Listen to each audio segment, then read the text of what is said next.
Hi everyone, welcome back to my channel. All right, I had to gather a lot of information, factual information pertaining um the problem. I'll call it problem now. A bit the catastrophe that happened between the housemates and Temi. So it was the housemates against Temi.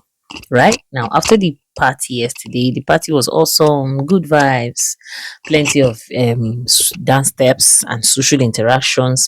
And then as soon as they go back into the house, of course, this housemates with the little euphoria from the party, they now decided to do a game. And for some odd reason, I don't know if it's a tradition. I'm even tempted to ask, is this thing in the rule book?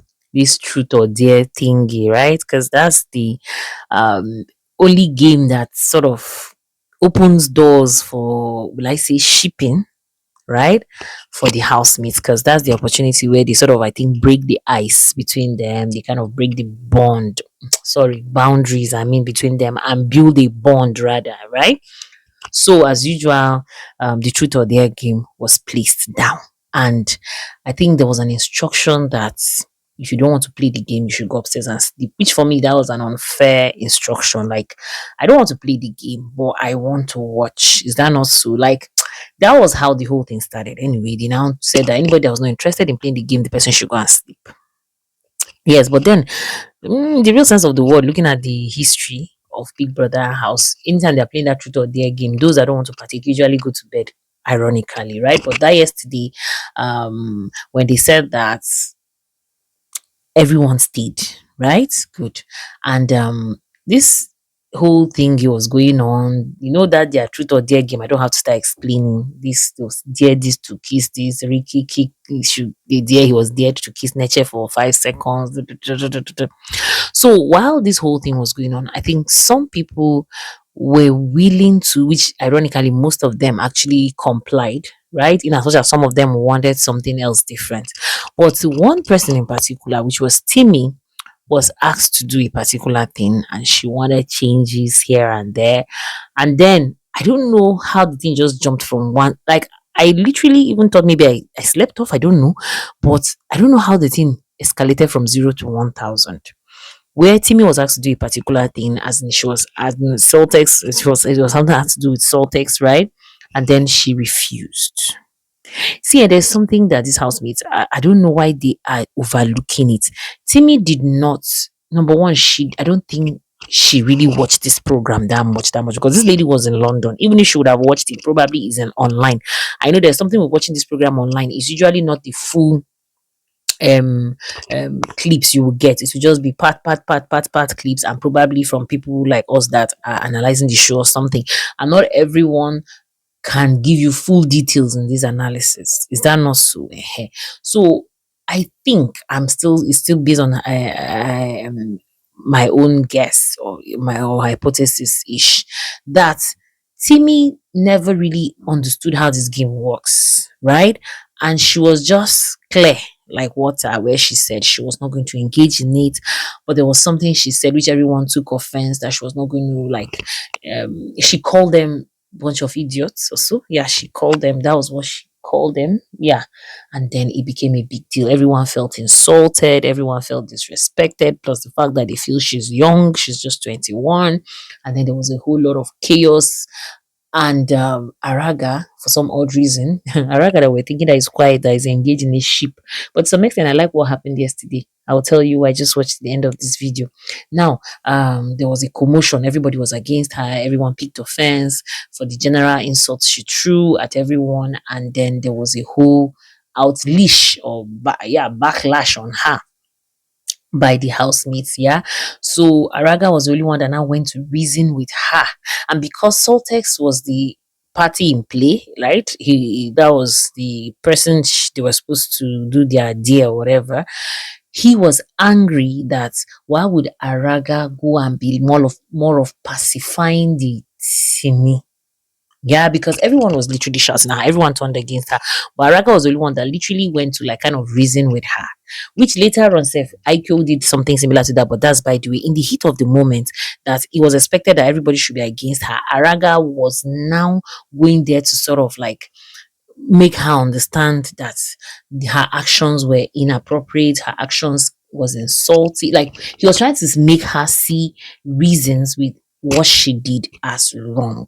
And Soltex took it personal, and somehow, like I said, the whole thing escalated from 0 to 1,000. Araga and Soltex were at it, right? Because I think I'm trying to understand where Araga was coming from, but I still don't fully understand it. This is what I mean that I don't fully understand is the fact that even when Godessa asked him to leave her to live with the consequences of her actions, right?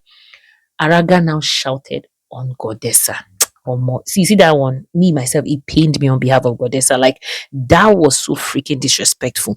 How can you be calm talking to Temi? Then me, you now turn and shout at me and call it a mistake. Eventually, he was even apologizing to her, but that thing pain Godessa. See, me myself, the thing pain me on behalf of Godessa. Like, why would you do such a thing? Right now, Godessa asked him to leave Timi alone to bear the consequences of what she has created for herself, meaning he should also just bullshit her, right? But he literally was there going to talk things through with her, and Godessa didn't have it. And that thing generated to the fight they had with Soltex. So at the end of the day, Godessa was literally trying to tell him that was it worth it? And what was the fight? Why were you now fighting Soltex? Like the whole thing, it did not just make sense. But I still want to blame it on the alcohol. Maybe because that's the old trick in the book where people misbehave and blame it on alcohol. Is that not so? We've seen it even in the last season. But the whole thingy was just so complicated, right? And so, of course, that was the end of the game.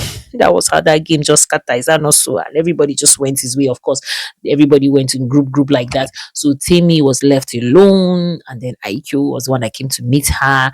Like she literally did not want to listen to anybody. Even when IQ came, I was telling her to apologize. Which, yes, to some extent, I am Timmy accepted accountability and not accepted accountability, but still yet I still don't blame her. I don't know, for some everybody has his opinions. But to be honest with you, I didn't see anything wrong with what Timmy did. I didn't see anything. See, everyone is free to be comfortable with what you want to do. It's just like Kamsi. Before I came here now to do this video, Kamsi was had a diary session with Biggie, and she said that she feels she hasn't brought herself out. She feels that she hasn't shown herself. Probably she's holding on back because of family members that will be watching the show and all of that. Like for me, I feel that when these ladies enter ships, maybe most likely because I don't know why, for some odd reason I want to see ship in this season. I think we would see their real self. Like we'll see another side of them. All this kumbaya side now, I just feel is just packaging. We'll see their real side. Do you know why I said so? Okay, now look what Araga did to Godessa. He brought another side of Godessa. Like Godessa was so freaking emotional yesterday. I even thought she was going to cry. I'm like, girl, please don't do this. Don't do this in front of the camera. Like it's not worth it, right? But now I love what happened. Do you know why I said so? Because for some odd reason, I felt Araga was shrinking himself in this so-called ship he's trying to portray with Godessa. But you see that thing that happened, he sort of broke a certain ice. There are some certain situations that will happen here to just crack something in a relationship or in a situationship or whatever associationship, right? And when he cracks that thing, he gives birth. It's like a rebirth of something new. Like to me, I like what happened because instead of like today, so far that I've been watching the show, I saw Godessa interacting with, although Godessa has always like interacted, but like what am I trying to say to you? That their togetherness with the Araga, it's not there. It's like yes, they said they didn't even share bed. Yes, because at the time I went to bed, they were all gisting. The girls just lined up themselves on one side of the room, and then there was this interaction back and forth like that. I noticed Araga was not on her bed. So this morning, even now before I came here to sit down and talk to you guys, she is seated with their Yusuf.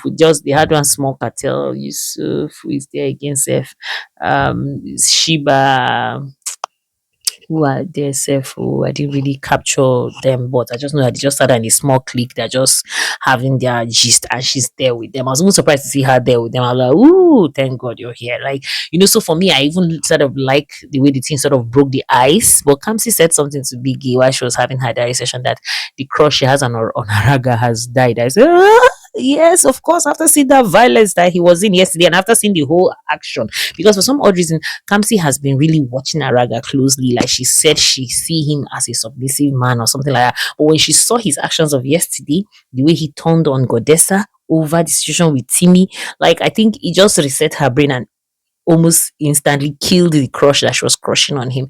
But what am I trying to say, to cut this long story short so that this video doesn't get too long, is the fact that I don't see anything wrong with what Timmy did. Look, everybody has his choice, and this is my own choice, and this is my own opinion as well, right? Everybody has his choice on what to do and what not to do. And number one, you do not have any right. That house is not your house. You don't have any right to send someone to bed because you don't want to be part of your truth or their game. And you still do not have any right to impose things on people. But in the past, now the truth or dare had alternative, like it had a way out. Like I remember in the past, when you don't do it, it's like you take you usually keep sip of alcohol or something like you take alcohol or like I just expect there should be a way out. It shouldn't be compulsory. See, everybody is has the right to be comfortable with what they want to be done around them or not. Was she wrong for calling all of them bunch of idiots? Yes, she was wrong because that was freaking condescending. That made them felt like there was this social stratification that she was trying to build because she's from London. She's placing herself above them, and they felt that, trust we African culture now with respect dynamics. They feel she's a small girl, as much as they were still trying to downplay that part. But me, I know my people. And my people know me. They were seeing how can this small girl call them bunch of idiots, that kind of thing. Because most of them are there with their football ages, but it's not their real ages. Yeah, and I know very well. So, what are we trying to say here? They saw her as being disrespectful, but they were being careful so that it doesn't come off like they are bullying her. And but what I like with the girl that strong girl, because I didn't think she said that she was going to apologize. But now Chimsom later even came and met her. I think there was a lot of things happening. I hope I'm able to put these things properly for you guys to understand. Chimsom later came and met her. I think she managed to listen to Chimsom because Chikasi was trying to say certain things to her, and she and him started going back and forth. He was telling her to shut the fuck up. She was telling him to shut because she didn't even allow anybody to that guess if she literally did not allow anybody to talk to her. Like the whole chaos was just chaotic. Honestly speaking, I don't know if what I've done with these words are good enough for you guys to understand what really happened. But basically, IQ later and Chimsom later like sort of talk some senses into her, which for me I didn't even know why they were doing that. To me, like I keep saying, I didn't see anything wrong with what Timmy did. Though I'm telling you, you guys should say call me an enabler or whatever. I don't care, but I didn't see anything wrong with what she did. Right, and that's the culture shock we keep talking about. Yes, everybody's nurturing is from different angle of life, so leave her to her own now. So, but Chimson was technically trying to tell her that what she did was wrong, and she was not saying she was going to apologize. But he said that now there are some certain apologies that do not come off genuine and would not be accepted. Because that yesterday she said she wanted to apologize, but everybody is angry and she cannot apologize. And when she apologized in this mood, they will easily get back at her. So she would love to do it tomorrow, maybe when the head of house gathers a public gathering. But Chimson was now saying that that is not going to look like an act. Like that is not going to look like something coming from a genuine point of view. Guys, let me just stop this video here. I beg. All right. Thank you so much and see you in another video. Bye. Okay.